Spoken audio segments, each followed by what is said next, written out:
What time is it? Think. Wait. Oh my gosh! It's time for the season finale of Star Trek Enterprise! I better get over there. How do I do that so fast? Okay. Can't call Scotty. I know! Editing powers, go!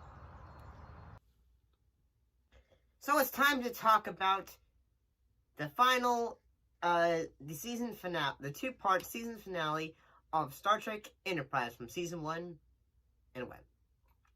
By the way, the part 1 was released at the end of season 1, but part 2 is a second season opener. So yeah. This doesn't seem like the shirt I should be wearing when I'm talking about Star Trek. Let's change that.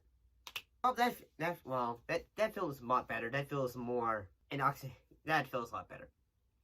So let's go ahead and talk about the two-part episode Shockwave. Since the episodes are in part 1 and part 2, let's go looking at part 1. Let's discuss part 1 of of Shockwave.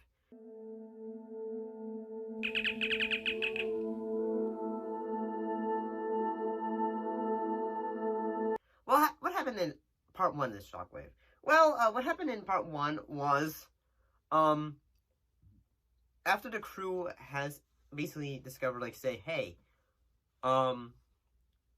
somehow a explosion seems to have occurred over a planet of, I think it's called Paragon, and basically Archer is trying to say what happened, and in a way, really realistic, they had to go tell the upper people, hey, this happened and all that, to try to make sure, hey, this is what's going on. And along the way, they ended up discovering that fact that what they believe actually happened. From what the Admiral tells me, Ambassador Saval will use this to convince Starfleet that we need another 10 or 20 years before we try this again. 20 years? Starfleet won't buy that for a minute. Probably was not really happen in that they were led to believe that they were the cause of a explosion killing everyone, but in actuality, it was the Sullivans that were caused them to believe they had caused a death of several million people. And I gotta say, whether it's moments where Archer is having monologues or having thoughts in himself, I can't believe you're letting them do this to us. You've waited all your life to command this ship. Dismissed. But sir, I said you're dismissed. Both of you.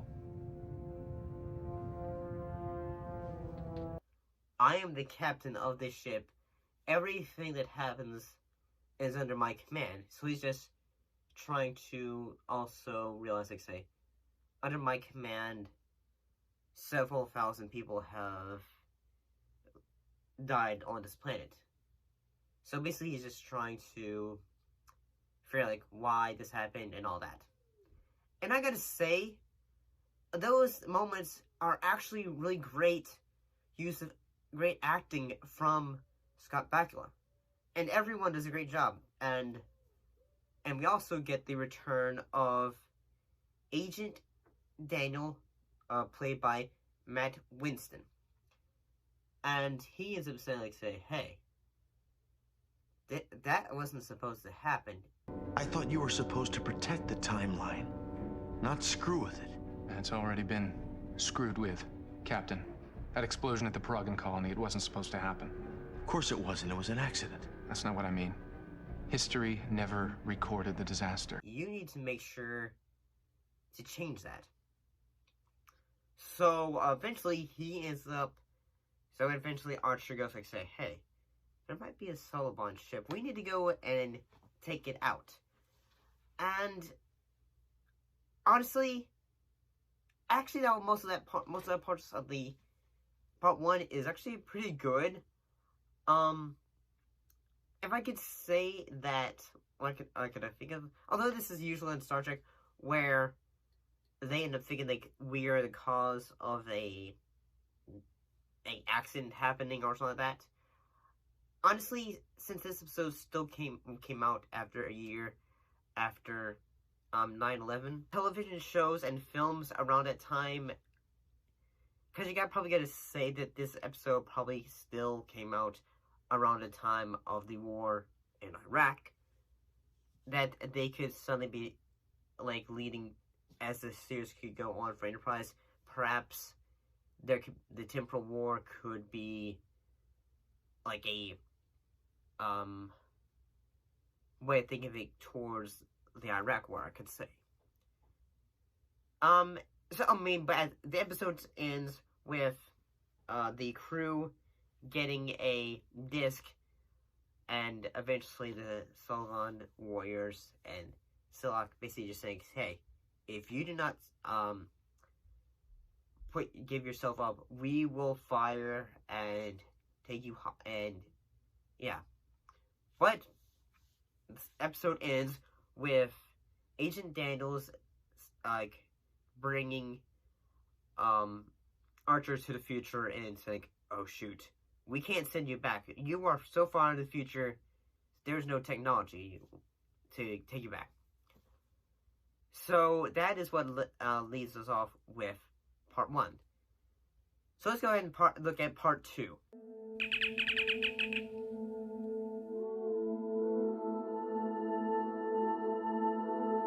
What happened in part 2 was after T'Pol has been put in charge of the Enterprise, Archer is having to work with Agent Daniels to try to like, okay, there's this library, we need to figure out how to get back to the past.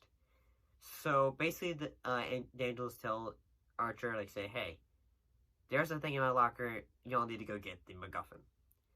And basically the crew is held hostage by the Soulbones because they say, hey, because they are trying to keep Archer, they're trying to find Archer. And they get the MacGuffin, and eventually, although there are some little bit of shenanigans that say whether it is Hoshi being afraid of having a bit of having claustrophobic fears. Hoshi? Good guess. How are you holding up? Great. If you don't mind, I'd just like to get this over with.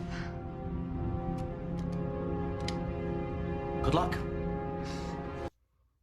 But she is able to get what they need, although there is some bit of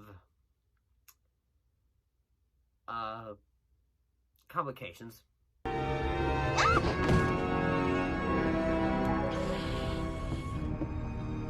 Whatever you're about to say, I don't want to hear it. Just get me a shirt. Yeah, she loses her shirt.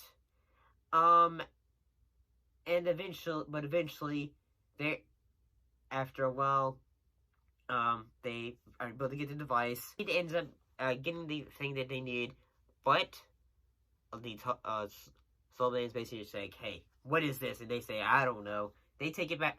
Silak takes it back to the ship and just says, I don't know how to use this thing. Please don't punish me. And eventually, Archer goes, basically, while he's still shape-shifting, he goes like, say, you're over here. He's like, I don't know what you just said. And eventually, Archer is able to teleport himself there and save the day because he's a hero. And overall, I gotta say, these two episodes are actually pretty good. It's a great little bit of a season finale and season opener.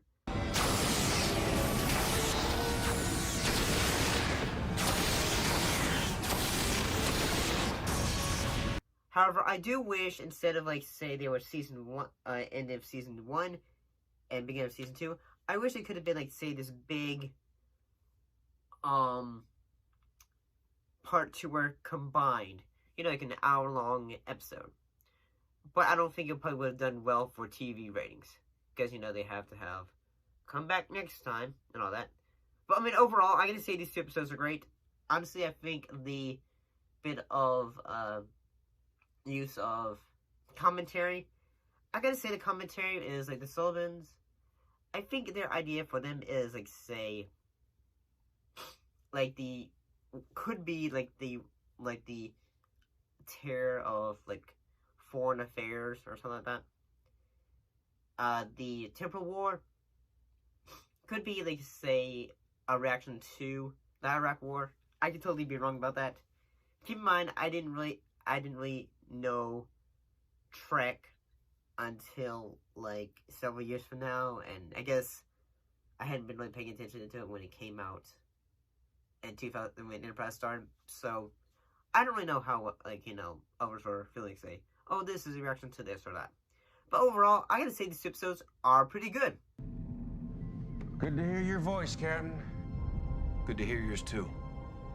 I feel like I've been away for 1,000 years. And they're pretty great ending for season 1 and a great opening for season 2. But what do you all think of these 2 episodes? You like them? Do you dislike them? Put your thoughts in the comments down below. Let me know. As always, thank you for watching, and I'll be sure to see you next time. See you later.